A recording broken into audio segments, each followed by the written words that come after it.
Good morning. It's the morning of day 3 on our Make a Sourdough Starter. And oh my goodness, our puppy is also so excited about checking out the sourdough starter this morning. Gracie, are you excited to see how the sourdough starter looks? You look so excited. Well then, let's check it out, shall we? So let's unwrap it and see how it looks. I decided last night to wrap it in a blanket as well as a warm towel. So let's have a look and see that it's actually risen above the level in all of them. So that's why we use the elastic. Very exciting. Okay, and now for Susie. Let's see how she looks.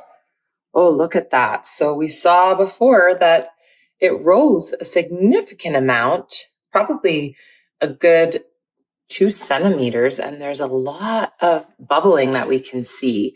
And looking in through the top, you can see what it looks like, consistency of it there. And there's no hooch on the top, so it's not hungry yet, so we will give it a good mix. We're going to mix it for 5 minutes. So I will mix and show you what it looks like at the end of the 5 minutes. It's going to continue to get a little bit thinner consistency as we mix. But I can see that the sorghum flour starter is definitely a lot thicker than the brown rice. So the sorghum flour is more water absorbent than the brown rice flour. The other thing we need to do always with our starters when we open them is to smell them. And this one's starting to smell a little more sour than it did yesterday.